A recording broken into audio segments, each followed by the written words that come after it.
Welcome back to round number 2 here at Guardian Games for Monday Modern. I'm Travis Cooper, hanging out with. Ian Lunger, the We're from. producer. We're from Portland Paper. Ian's doing double duty here, commentating, producing, and all the other things. Seems like we have an interesting matchup of one new deck, one tried and true deck here. Grixis Urza versus Blue Moon.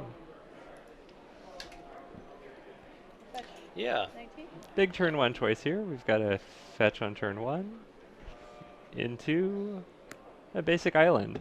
I have noticed this Grixis Urza's deck is sort of a new entity, but they are playing a lot of basics and prismatic vistas in the deck, so tend to fetch pretty conservatively, it seems like.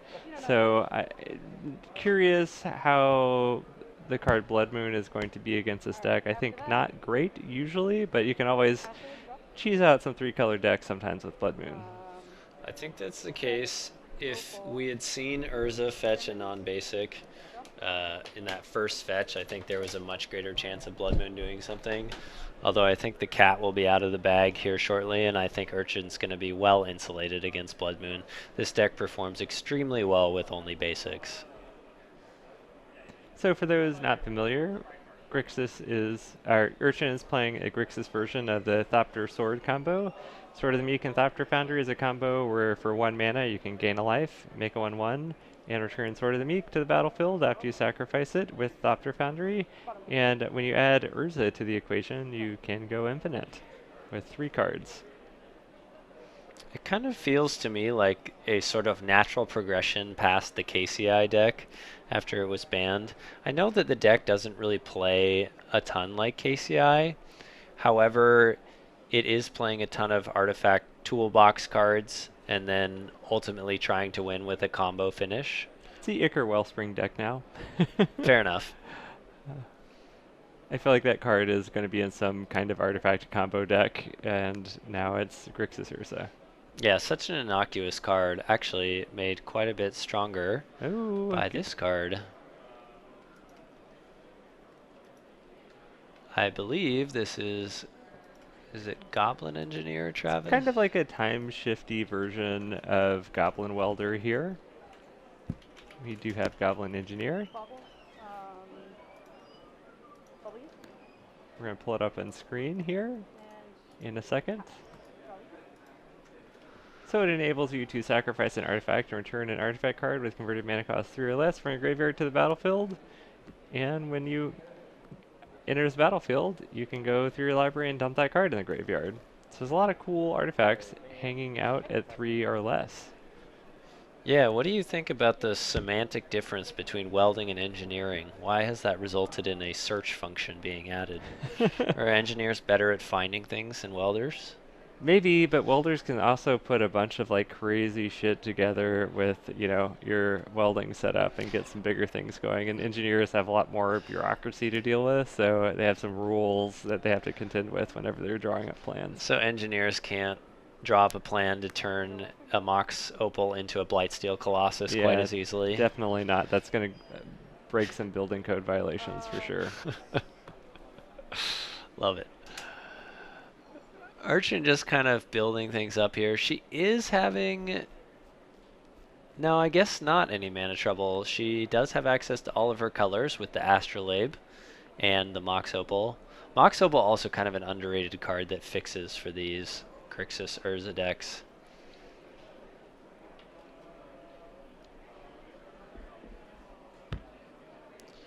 Jeremy's going to find bouncing the Goblin Engineer to maybe not be as good as... Well, there's an Aria Flame. In some other Is that just instances. a value Aria Flame in this Blue Moon deck? I assume so. These Blue Moon decks kind of play like the controlling version of the Is It Phoenix deck almost. So I feel like we're going to have the whole combo here wrapped up. I think there's a Sword of the Meek in Urchin's hand. And now we finally hit that 3rd land drop. But we're just going to cast Urza.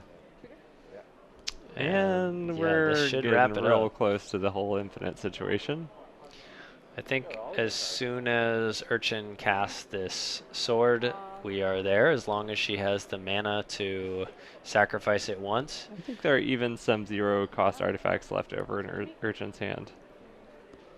Shall we go through exactly what's going on in this combo, Travis? Do you want me to do it? You may, or I Okay. can. So basically, Sword of the Meek attaches when it's in the graveyard to a 1/1. When a 1/1 comes into play, Thopter Foundry enables you to sacrifice an artifact to create a 1/1 Thopter. So basically, you're able to sacrifice the Sword of the Meek. It goes to the graveyard. You get a 1/1. Sword of the Meek bumps out of the graveyard and attaches itself to that. Then you can tap the 1/1 because it's an artifact using Urza's ability to add a blue, and then continue to do that to gain infinite life and get infinite Thopters. Right, and not only that, but you can make infinite mana because you can tap both the Thopter itself and the Sword of the Meek. So in addition to getting infinite life and infinite Thopters, you can use Urza's other ability where you pay 5 blue to flip over essentially a random card on the top of your deck to find any card in your deck that you want to find. One of the common lines here is, although infinite life and infinite Thopters often will win a game, in some cases it won't win the game, and usually this Grixis Urza deck plays one Spine of Ishsaw, which once you have infinite mana and the ability to sacrifice it with Thopter Foundry, you can clean out the opposing player of permanents and leave them with a completely empty board and achieve perfect victory. And you get a special pin if you write into Wizards of the Coast with a verified screenshot of your perfect victory. Yeah, they love games of Magic where one person has all the permanents and the other person has no permanents. It's part of what play design has been working towards with Modern Horizons. All right, so Urchin's looking at some surgicals. We're looking at a pithing needle. Maybe considering boarding out some part of the combo here. Yeah, on Jeremy's side, he's probably looking at surgical extraction as his piece of interaction with this combo, which I imagine is one of the things that Urchin is thinking about.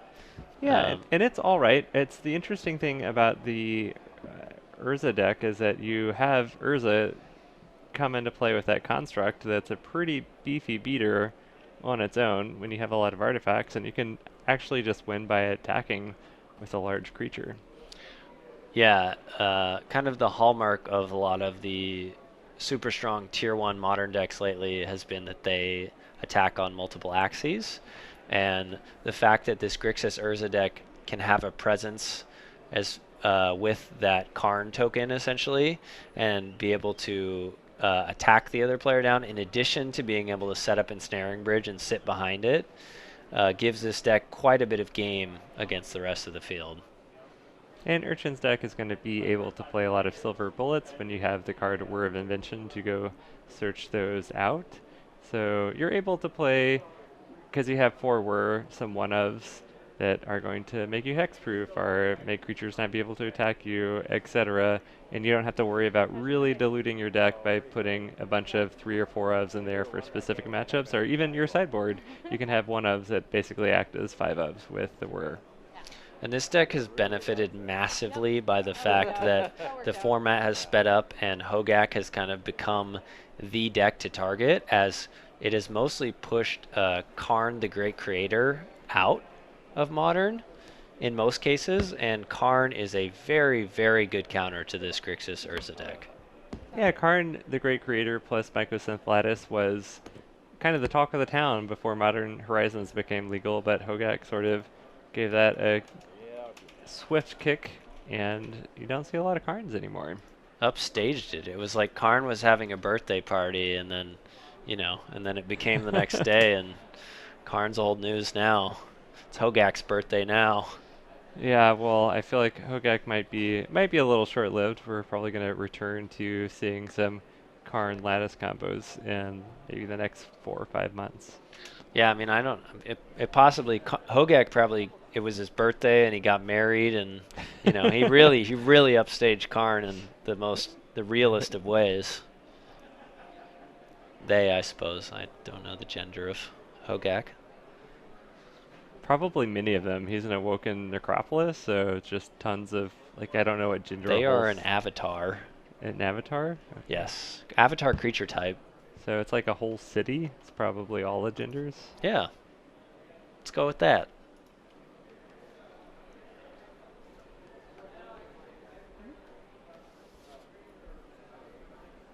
So Jeremy fetching for a steam vents and a basic island. Perhaps we're going to see a thing in the ice in turn 2.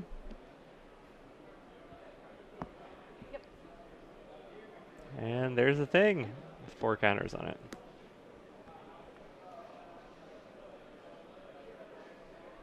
Thing's not bad here, but it's not really what this matchup's about. No, thing can maybe solve a tricky turn and enable you to get a couple like swings in, but it's not the solution to the Thopter Sword question. I appreciate that Urchin is playing the available brown cards when she can. There are very few brown cards left in Modern. I love now the brown that they've cards. turned them into grays, but Mind Stone is one of them. Zing. Going up to 30 is Urchin after that Aria of Flame. This feels good for a moment. Yeah, it'll be interesting to see if we have kind of a backlash in that Aria of Flame is this card that can kill really quickly if you can untap with it. But giving your opponent 10 life is no joke if you've just spent 3 mana to give them 10 life and then that permanent gets removed from the battlefield. Yeah, I've been on the other side of that. It feels pretty great. Yeah, I bet Cryptic bouncing that card feels pretty good. Or even a wear on the card is not that bad. 1 white, gain 10. All right, here comes the engineer. What are we gonna throw in the graveyard? Sword of the Meek. Seems like there's also a Thopter Foundry in Urchin's hand, so not the worst choice in the world. Is interesting that sequencing does expose the sword to surgical extraction. Yeah, it's true. While Thopter Foundry is on the stack, which I think is gonna happen. I wonder if it may have been better for Urchin to sequence that. Can you see why she sequenced it that way?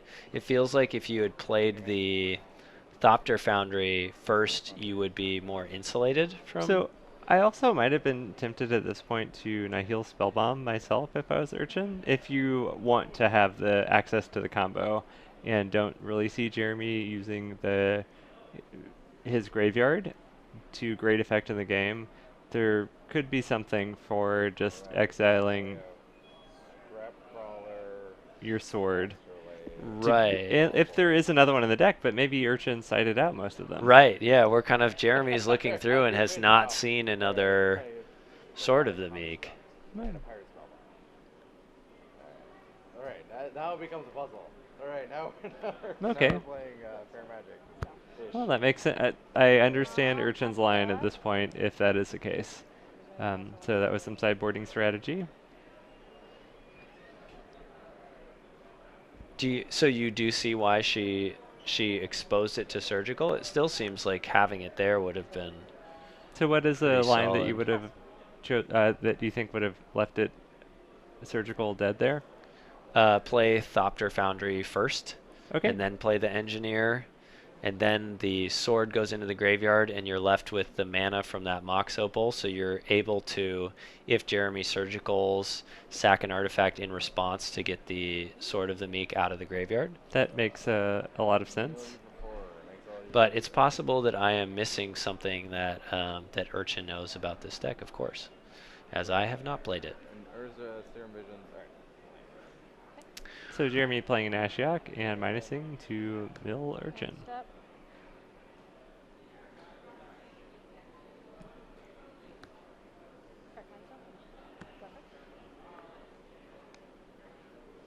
And see the Mind Stone being cracked to cantrip. Mission Urchin Bobble was a pick pickup. up a. I thought I saw a Psy Master Thopterist in hand.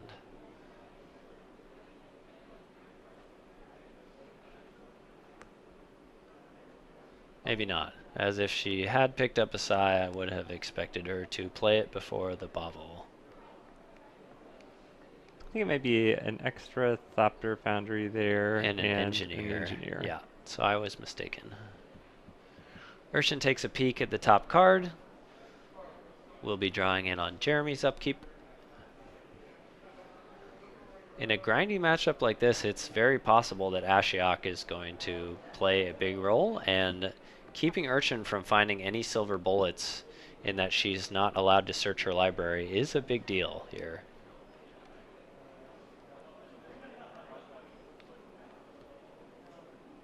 There's a Prismatic Vista for Jeremy. And Jeremy continuing to tick down the Ashiok. Urchin contemplating a response here. I think maybe she wants to get the Mind Stone back with the engineer. Give herself another draw.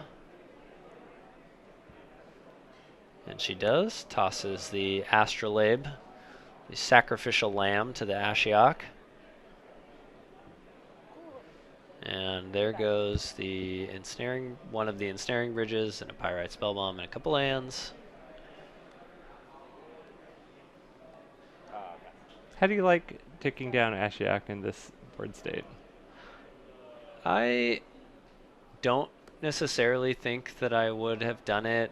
Jeremy is clearly making the assumption that this match is going to be about cards in library, and or that if he mills a key piece that Urchin needs, it will make a difference. But Urchin's already off of her combo, essentially. So I must admit I don't exactly know what Jeremy's hoping to hit. So it looks like that is a stand-in for a Thopter token there.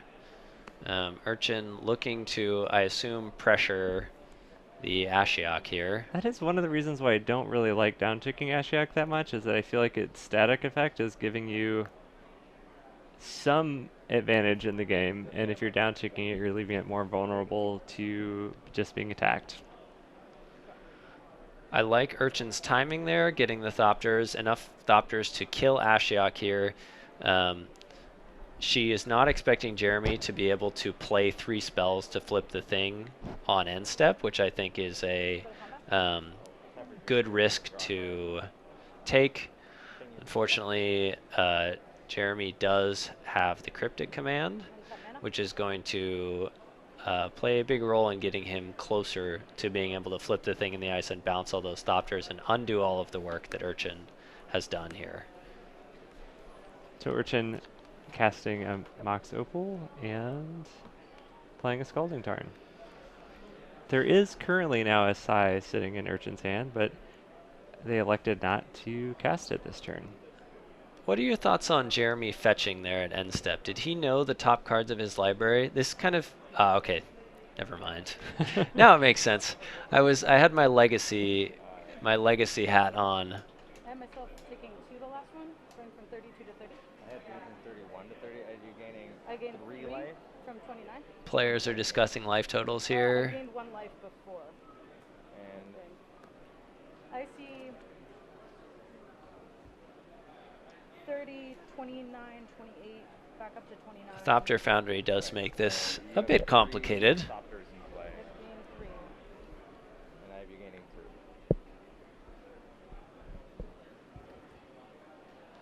I was going to say one of the cool things about Prismatic Vista is, unlike many of the other fetch lands, you don't really have any incentive to crack it at end step, as you're fetching basics. So regardless of when you crack the Vista, you are going to take the same amount of damage.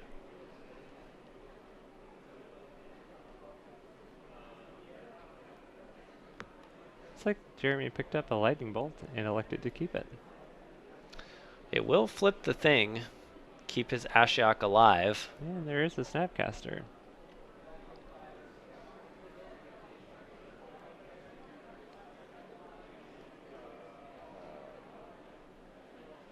Bolt you.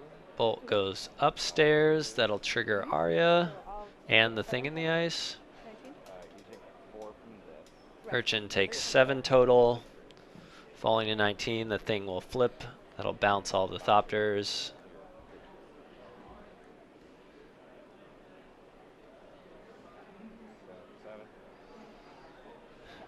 Jeremy rumbles in for 7.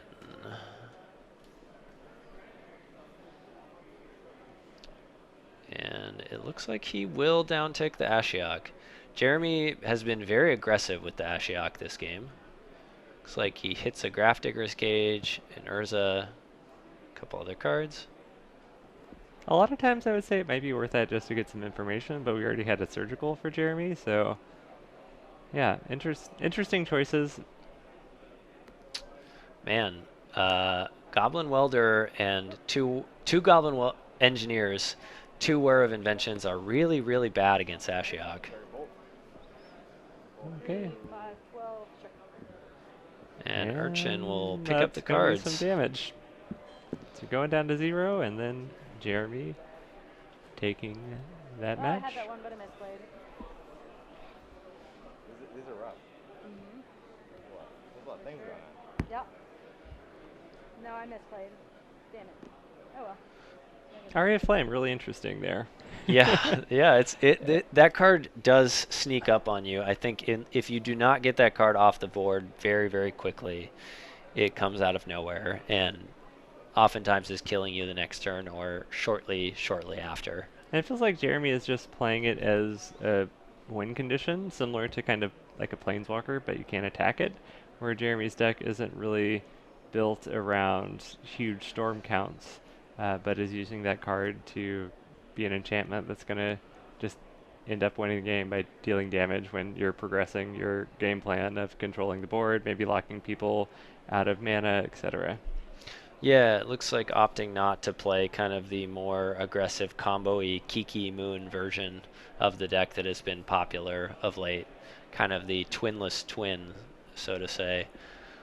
I think it definitely takes up, if you're playing Aria Flame, it's going to take up less spots in your deck for a combo win, except it does become a much worse late game draw. If you draw something like Kijiki in the late game, it turns your Snapcasters into great cards, and just you can combo with 2 cards. Where if you draw Aria Flame in the late game, you have like the cost is pretty big. Where your opponent is getting 10 life, and if that's your only card, it's not going to do anything for 8 more spells. Yeah, kind of. I don't necessarily agree in that Kiki is one of those cards where if you don't have another creature on the board, it's a big, 5-mana 2/2 that's very easy for the opponent to interact with, whereas it's possible that Arya is more difficult to interact with. So It's true, yeah, but if both players are top decking, casting a spell that's just 3 mana, you gain 10 life. sure, it doesn't sound great. It doesn't sound great on the surface, but you chain together a couple cantrips and before you know it, you're rolling. I think it's interesting card, and it's really interesting design space, where the drawback is relevant, but you get paid off for having that enchantment in play over a couple turns. Yeah, I think my favorite part about that design space is the drawback is, as you said, not only relevant, but it's actually relevant to what you're attempting to do with the card. So sometimes they give these cards drawbacks that aren't actually relevant given the decks that they're played in. But the decks that are playing Arya are looking to shoot you down with damage to 0. So that drawback actually interacts with that card in a way that makes the counterplay interesting. Yeah, I agree, and it's been kind of neat to see it in 2 different decks. And we're only in round 2 here. Yeah, it'll be interesting to see if Hogek gets banned and we see kind of Graveyard Hate falling off as it's kind of at an all-time high, if Past in Flames is kind of able to come back again, or if Arya of Flame has just kind of become the go-to card, or I suppose Pyromancer's Ascension is the better analog that has kind of fallen out of favor. All right, both players take a look at their 7. Do we have keepers? Looks like 2 surgicals in Urchin's hand. That's not I'm kind of interested in that she brought in Surgical. What are your thoughts on Urchin bringing in Surgical in I this think matchup? that deck gets better with the lemon mulligan. I feel like I don't know Yeah, I don't Grixis think Urza's Urza's game plan enough like, to Like you need definitively combos say with that's stuff. you good or do, that's but you're bad, not but like I feel you're that interactive enough. Jeremy You is have like playing sort of the prisony aspects that many like different I think other decks win kind of conditions ignore. with the Aria I Flame, think it plus you does. have Thing in the Ice, Snapcaster Oh, Beats, some Planeswalkers I like really Jace want is in to. there, so sweet. It looks that really Really I'm fun. not Yeah. quite sure what I'm Surgical is pissed doing myself because I except for knew targeting a the Magic Island Classic. I Snapcaster knew the second I joined it, I was like, oh no. target, which Oh to no. me is Oh well. not the not really a good mode of that card. Good six. Yeah, I guess it's possible that Urchin had some cards that were super dead and felt like Surgical was the best choice of cards to bring in. I can sort of see Surgical if you're using it defensively to protect your own combo. Like if Urchin has several Sword of the Meeks and Thopter Foundries and Jeremy goes to Surgical one of those, and you can Surgical your own, like if you're going to next level sideboard there. But it seemed like Urchin did side really low on the combo. Right, and only had one Sword of the Meek that we saw last game. It's possible that she sided some back in for this third game. And there's one part of the combo. We have a Thopter Foundry in hand. Basic swamp. We're just going to play it. I like that.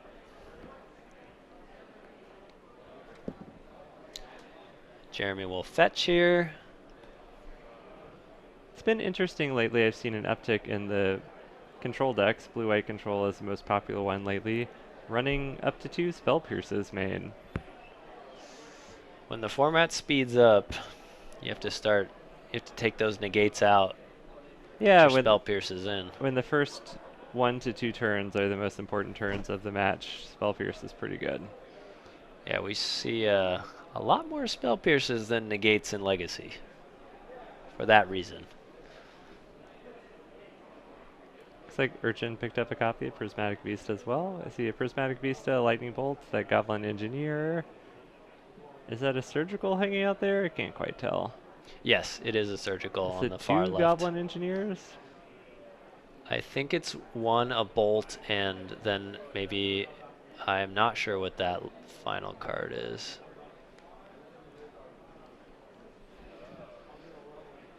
Yeah, I think Urchins may play this quite a bit safer as far as when she goes for that Sword of the Meek, possibly wanting to have a couple mana open to play around Surgical Extraction and maybe some artifacts on board to sacrifice to insulate her, as it does feel like the deck just does not have the power level to contend with Jeremy if you're not comboing or at least getting Urza's or Size or some other kind of value-oriented card on the board.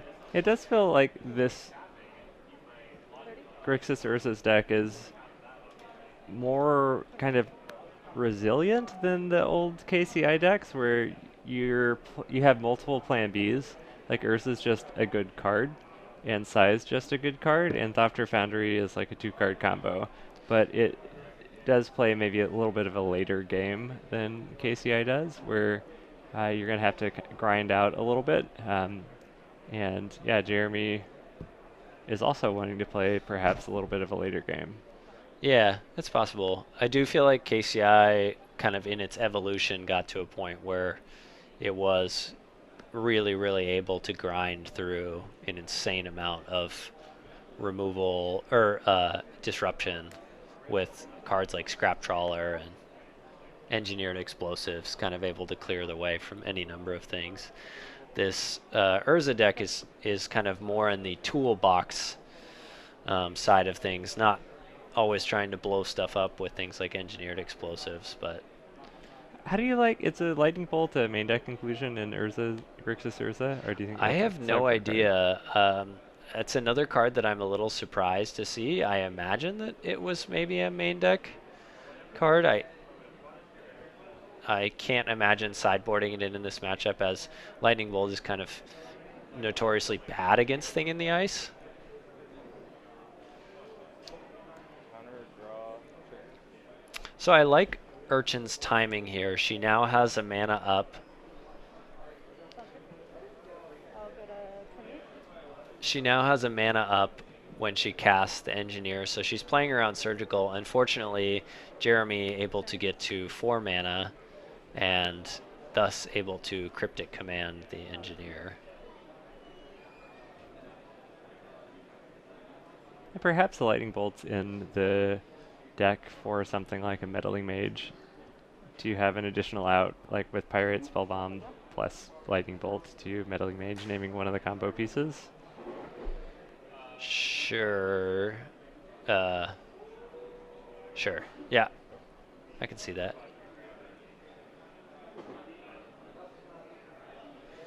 I wonder what that card is. Chat, anybody know what that last card in Urchin's hand that we are having trouble identifying is?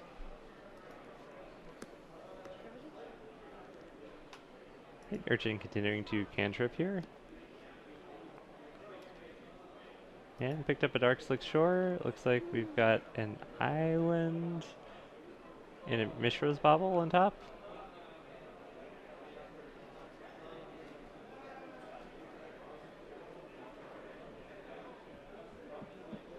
Do we want any of those cards?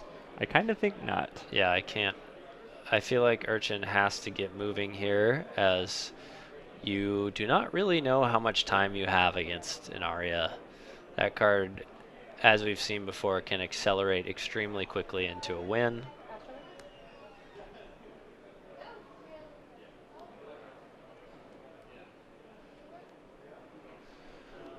I do wonder if Astrolabe is going to kind of become similar to Street Wraith and Mishra's Bauble, these sorts of cards that are actually like end up being huge, huge role players in the modern format and look so innocuous at first. And we're going to get a copy of that spell up on the card fetcher here.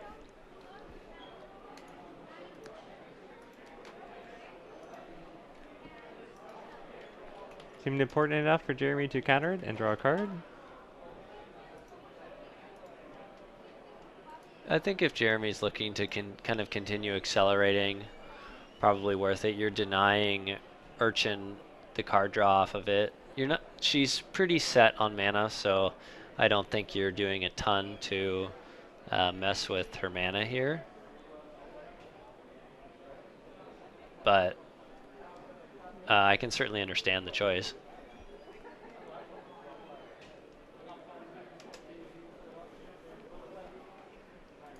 And we have a Blast Zone on 1.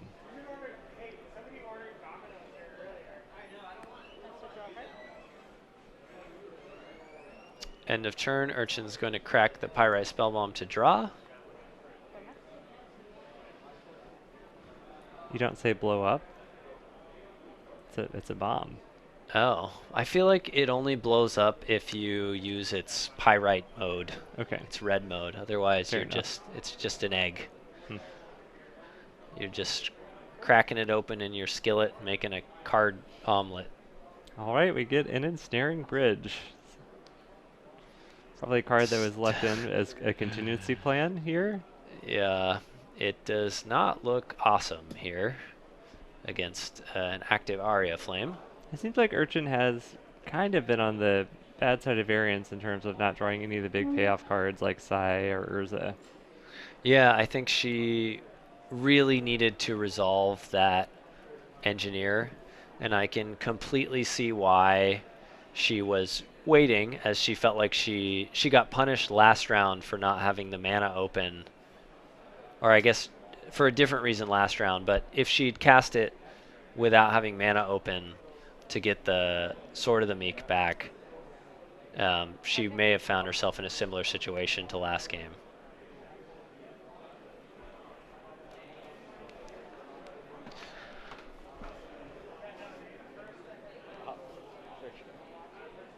I'll take 5, go to 14? yeah.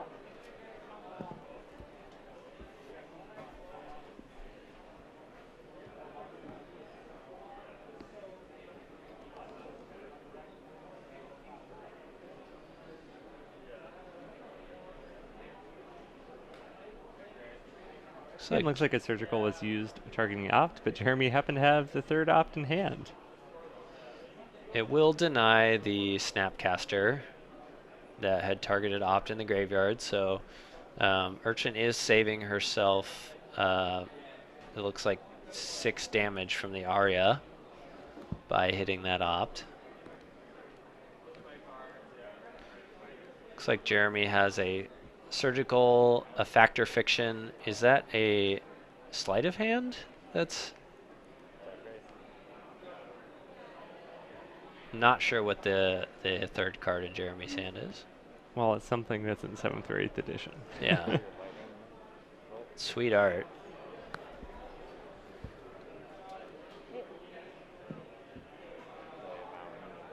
This might be it.